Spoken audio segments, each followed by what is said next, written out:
Hello everyone, I am James Dillon, your lecturer, and today we will talk about the mummification process from Egypt. As we all know, Egypt has been known as the country that made the mummies. But why did they make them? Today we will show you how most mummies were made and why it is important for Egyptians to preserve their dead. The early Egyptians buried their dead under pits in the desert. The hot and dry sand removed the moisture from the body and created the first natural mummy. The importance of an intact body for the afterlife made the Egyptians research ways to preserve the bodies and prevent them from further decay. Throughout the history of Egypt, there have been so many ways to mummify a body. The following is what the historians agree was the best. They preserve some organs in canopic jars as it is believed that they need to be preserved for the person in the afterlife.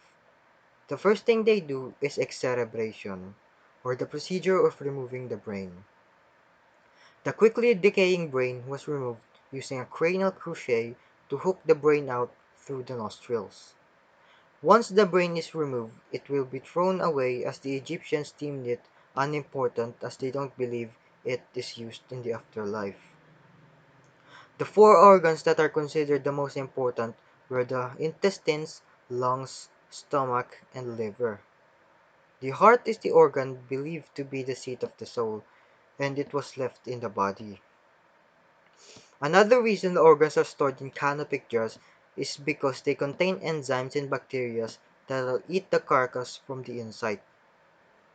Inside the jars where the organs are preserved, the embalmer puts natron, a salt-like powder found in river shores, to kill bacteria and prevent rot and preserve them.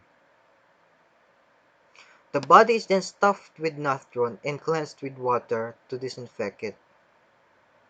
It is then buried in a tub of natron for a few weeks to draw out the moisture and turn fatty membranes into a hard soapy substance that could maintain the corpse's structure. The embalmer puts sawdust inside corpses to stuff them and maintain their shape if it isn't enough. After it is buried in natron and all of its liquids are sucked out, the body turns into a hard brown lump of flesh. Once it reaches this stage, the embalmers beautify the body, massaging it and spraying perfume all over before pouring resin on top to preserve it. The entry wound made when the insides were taken out is not sewn together but sealed with a plaque adorned with the Eye of Horus, which was believed to ward off and prevent evil spirits from entering the body through the wound. Finally, the body is covered in multiple layers of linen and placed inside a stone coffin or a sarcophagus. The process took months to complete and was usually performed as a family trade, with each family member doing different tasks. For example, if your father was a slater, which is the person who cuts the flesh, you would also be a slater. Mummies are often made away from towns because of the overpowering smell of corpses, and in open tents near rivers to let the wind take the smell away and get the water, which was vital in cleaning the body quickly. Thank you for listening. I hope you learned a lot. This is James Dillon, your lecturer, signing out.